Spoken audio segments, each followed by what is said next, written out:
बिस्मिल्लाहिर्रहमानिर्रहीम। आज की इस वीडियो में हम देखेंगे एक सर्किट है जिसके अंदर सीरीज़ में भी रजिस्टर्स लगे हुए हैं, पैरेलल में भी लगे हुए हैं।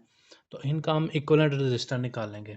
अभी तक जो हम कर रहे थे उसमें यह था कि यहाँ तो आपके पास कोई दो रजिस्टर थे, वो सीरीज़ में लगे थे, जिस तरह से R1 R2 है।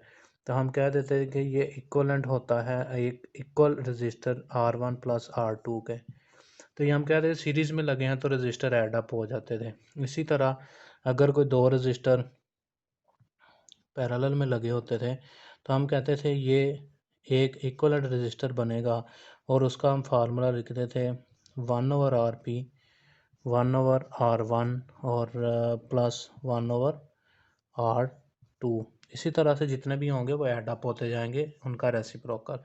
सो ये जो चीज़ थी ये सीरीज़ के लिए थी, और ये जो चीज़ थी ये पैरेलल कम्बिनेशन ऑफ रजिस्टर्स के लिए थी।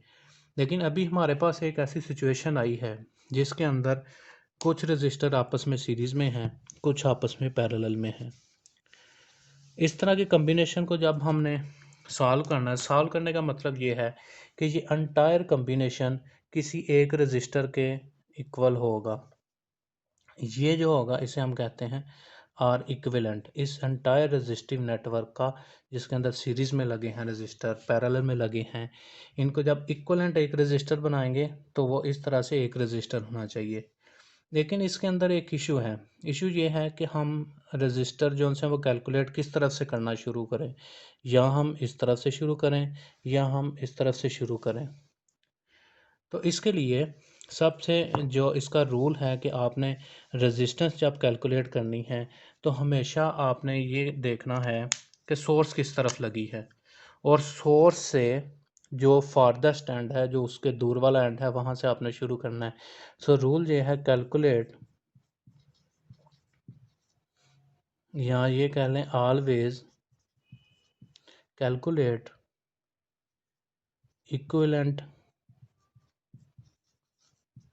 Equivalent resistance from farthest end of source। कहने का मतलब ये है कि अगर आपकी सोर्स इधर लगी हुई है, मैंने ये एक सोर्स बना दी VS, आपकी सोर्स इधर लगी हुई है, तो आपने सोर्स को देखना है कि सोर्स को कितनी रेजिस्टेंस मिल रही है इन दो पॉइंट्स पे। तो उसके लिए सोर्स इस तरफ लगी है तो आपने कैलकुलेट इस तरफ से करना शुरू करना है।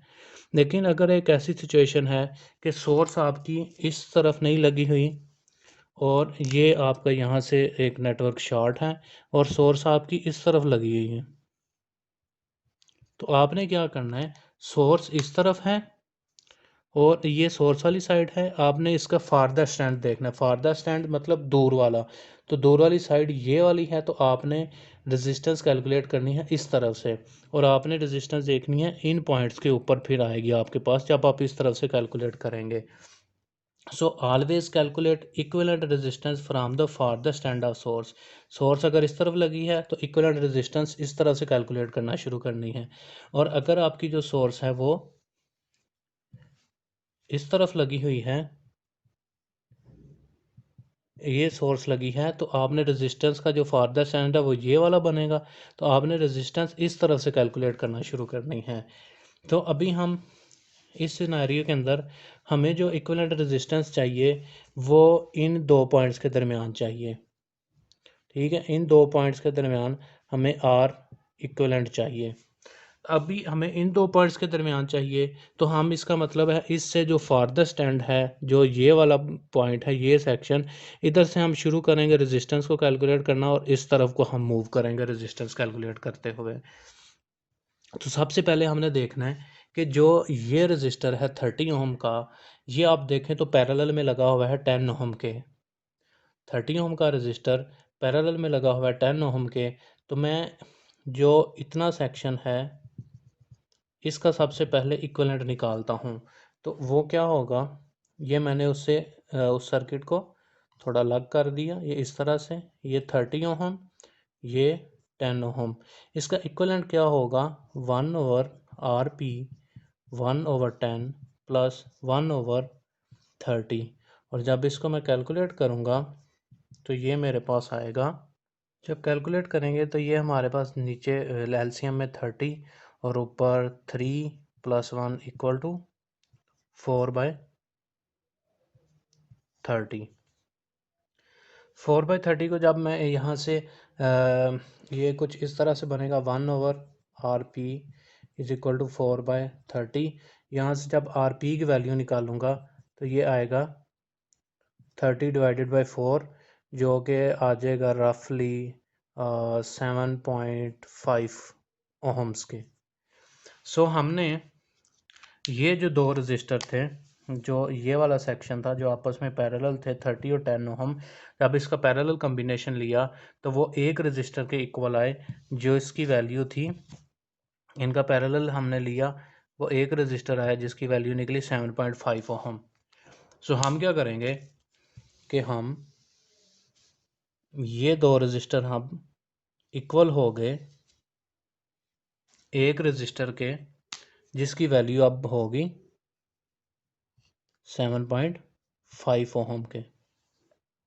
सो दो रजिस्टर का हमने पैरेलल कॉम्बिनेशन निकाल लिया और वो आया 7.5 ओहम। अब आप देखें तो 2 ओहम का रजिस्टर, 7.5 ओहम का रजिस्टर और 0.5 ओहम का रजिस्टर, ये सारे के सारे यहाँ से स्टार्ट होता है इधर तक, ये सारे के सारे सीरीज़ में लगे हैं। अभी आप देखें सिर्फ इस सेक्शन को, तो इसमें आप देखें सबसे पहले 2 ओहम का रजिस्टर, 7.5 ओहम, फिर 0.5 ओहम, 2 ओहम, 7.5 ओहम, 0.5 ओहम। तो आपको इस पॉइंट और इस पॉइंट के दरमियान रेजिस्टेंस चाहिए, या दूसरे अल्फाज में इस पॉइंट और इसके दरमियान अगर मल्टीमीटर लगाएंगे तो हमने एक चीज़ पढ़ी थी कि सीरीज़ रेजिस्टेंस इसकी आएगी, वो इक्वल टू होती है R1, R2, R3। मैं R1 कह देता हूँ ये है, R2 ये है, R3 इसको कह देता हूँ। तो जब भी मैं कैलकुलेट करूँगा 2 ओहम, 7.5 ओहम, 0.5 ओहम, तो ये आ जाएगी 10 ओहम के। सो आर सीरीज़ जो इसमें आई वो आई 10 ओहम। कहने का मतलब ये है कि ये जो 3 रजिस्टर लगे हुए हैं इनको मैं अगर रिमूव कर दूं और इनकी जगह कोई एक रजिस्टर लगाना चाहूँ, वो वैल्यू मैं 10 ओहम का रजिस्टर इन तीनों की एक जगह में तीनों को रिप्लेस करके एक जगह लगा सकता हूँ। तो अभी जो हमारे पास रेजिस्टेंस 10 ओम आ रही है वो इस पॉइंट से इस पॉइंट के दरमियान आ रही है, वो सिर्फ इस सेक्शन की, ये तीनों के तीनों जो सीरीज़ में थे। सो मैं ये कर सकता हूँ कि मैं अभी इन तीनों को रिमूव कर देता हूँ और इनकी जगह मैं एक रजिस्टर लगा देता हूँ जो कि इस पॉइंट से इस तरह से हो और वो 10 ओम का होगा। अभी जो पहले 3 रजिस्टर लगे थे उसकी जगह मैंने एक रजिस्टर लगा दिया। सो ये जो सीरीज़ रेजिस्टेंस आई थी इन 3 रजिस्टर्स की, जिनको मैंने सीरीज़ में हमने देखा था कि एड अप रेजिस्टेंस हो जाती हैं। अभी हम इसे आगे चलते हैं तो देखते हैं कि जो रेजिस्टेंस है 15 ओहम और 10 ओहम, ये आपस में भी पैरेलल हैं और ये दोनों पैरेलल हैं 12 ओहम के। मतलब 12 ओहम, 15 ओहम, 10 ओहम रेजिस्टेंस आपस में पैरेलल हैं। तो तीनों रेजिस्टेंस का एक रेजिस्टर मतलब इक्वलेंट एक रेजिस्टेंस वो कितनी बनेगी, वो हमने देखा था कि 1/RP, जितने मर्जी रेजिस्टेंस हों उनको हम इस तरह से ऐड अप कर देंगे, प्लस 1 जितने भी, अभी हमारे पास 3 है तो हम यहाँ तक रहेंगे। तो इसमें आएगा 1/RP = 1/12, 1/15, 1/10। तो इनका जो 1/RP हमारे पास इक्वलेंट बनेगा वो इक्वल टू बनेगा, वो हमारे पास जो इसका इक्वलेंट आएगा वो आएगा 1/4 ओहम्स के इक्वल। और इसको जब हम क्रॉस मल्टीप्लाई करेंगे तो हमारे पास जो RP की वैल्यू आएगी वो इक्वल टू 4 ओहम आएगी। सो हमने जो ये सेक्शन था, जो तीनों के तीनों रजिस्टर आपस में पैरेलल थे, उनका इक्विवेलेंट निकाल लिया, वो इक्वल टू 4 ओहम। सो हम क्या करते हैं कि हम इन 3 रजिस्टर्स को रिमूव कर देते हैं और इन 3 की जगह हम एक रजिस्टर लगा सकते हैं जो अभी हमने कैलकुलेट किया था, वो इक्वल टू 4 ओहम आया। अभी हमारे पास सारे सर्किट को सिंपलीफाई जब कर लिया, इक्विवेलेंट रजिस्टर निकाल ली, अभी हमारे पास सिर्फ दो रजिस्टर रह गए हैं, 1 ओहम का और एक 4 ओहम का, 4 ओहम एंड 1 ओहम। और दोनों जब हमने देखे तो ये आपस में तो सीरीज़ में लगे हैं। तो सीरीज़ में हमने देखा था कि सीरीज़ में जितने भी रेजिस्टेंस हों वो सारी की सारी ऐड अप हो जाती है। अभी हमारे पास दो हैं, मैं R1 1 ओहम को कह देता हूँ, R2 4 ओहम को कह देता हूँ। तो जो सीरीज़ रेजिस्टेंस आई वो मेरे पास 5 ओहम आई। सो मैं इस सर्किट को भी रिमूव कर देता हूँ और इसकी जगह जो मेरे पास इक्विवेलेंट रेजिस्टेंस बनी वो 5 ओहम बनी। ये मेरी निकली आर इक्विवेलेंट रेजिस्टेंस। अभी हुआ क्या, जो हमारे पास जितने भी वो पहले एक रेजिस्टिव नेटवर्क बना हुआ था उसको हमने जब सिंपलीफाई किया, सिंपलीफाई करके उस सब का हमने एक रजिस्टर निकाला तो वो आया 5 ओहम के इक्वल। कहने का मतलब ये है कि जो सोर्स के ऊपर वो सारे के सारे रजिस्टर जिसमें 1 ओहम 12 ओहम 15 ओहम जितने भी इस तरह के सारे अभी हमने देखे, पैरेलल में कुछ लगे हैं कुछ सीरीज में लगे हैं, वो सोर्स के ऊपर जितना इफेक्ट डाल रहे हैं वही इफेक्ट एक 5 ओहम का रजिस्टर डाल देगा। तो इस तरह से हम जितने भी अपने अभी हमने सीरीज़ में लगे हुए रजिस्टर, पैरेलल में लगे हुए रजिस्टर को कैलकुलेट किया, तो ये होती है बेसिकली सीरीज़ पैरेलल रिडक्शन, जिसके अंदर हम जितने भी रजिस्टर लगे होते हैं कॉम्बिनेशन उसका जो भी बना हो, हम फार्मूले वही लगने हैं जिसमें से हमने सीरीज़ में हम ऐड कर देंगे रेजिस्टेंस को, लेकिन इसको हमने देखना होता है कि कौन से रजिस्टर आपस में सीरीज़ में हैं, कौन से रजिस्टर आपस में पैरेलल में हैं। तो हमने उसी हिसाब से इनके ऊपर फार्मूला लगाना होता है जिससे हम ये इक्विवेलेंट रेजिस्टेंस निकाल सकें। अभी इक्विवेलेंट रेजिस्टेंस निकाल तो ली, अभी हमें इसका फ़ायदा क्या होगा?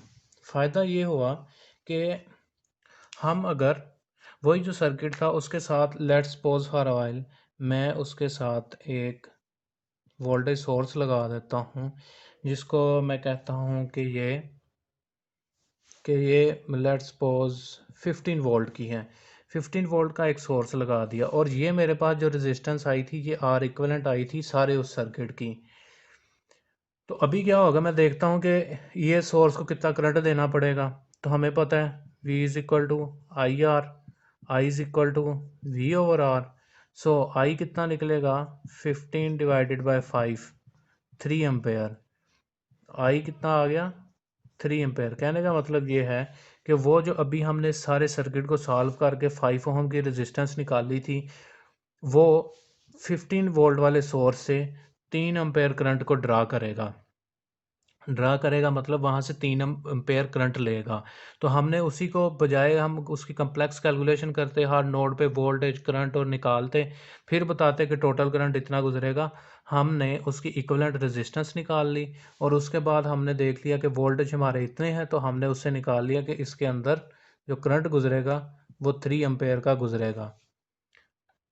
दूसरा हम ये देख लेते हैं कि हमने इक्विवेलेंट रेजिस्टेंस निकाला, अब हम ये देख लेते हैं कि हमें कितनी वाटेज का सोर्स चाहिए जो इतने आगे रजिस्टर के जितने भी कॉम्बिनेशन लगे हुए हैं उसको वो ड्राइव कर सके। तो अभी हमारे पास करंट है, रेजिस्टेंस है, तो हमने पावर का एक फार्मूला पढ़ा था P is equal to I square R. तो हम आई की जगह 3 लिख दें उसका स्क्वायर इंटू 5, तो ये हो जाएगा 3 9 9 4 45। तो हम जो सा है जबकि करंट हमारे पास 3 एम्पेयर गुजर रहा हो मतलब वो रजिस्टर 3 एम्पेयर करंट लेंगे और जो हमारी वो पावर कंज्यूम करेंगे वो 45 वाट करेंगे। तो इक्विवेलेंट रेजिस्टेंस कैलकुलेट करने का हमें एक ये भी फ़ायदा होता है कि हम एंटायर सर्किट की कितनी कंजप्शन है, कितना करंट वो लेगा, कितनी वाटेज वो कंज्यूम करेगा, ऑब्जॉर्ब करेगा, हम उस चीज़ को भी कैलकुलेट कर सकते हैं। ये एक तरीका था जिससे हम देख सकते थे कि ओवरऑल वो कितना करंट लेगा, कितनी पावर लेगा। दूसरा इसमें ये होता है, दूसरा तरीका ये होता है कि आप उसी सर्किट को एज इट इज़ रहने दें, वोल्टेज अप्लाई करें और फिर वो आप उसको एनालाइज करेंगे किधर कितना करंट गुजर रहा है, कितना वोल्टेज गुजर रहा है। वो खैर आने वाली वीडियो में हम देखेंगे, उसको कहते हैं प्रोपोर्शनैलिटी एनालिसिस प्रोसीजर होता है वो। तो आने वाली वीडियो में देखेंगे। उम्मीद करता हूँ कि आपको इस चीज़ की समझ आई होगी। अगर जिस चीज़ की समझ आई है तो चैनल को ज़रूर सब्सक्राइब कर दें।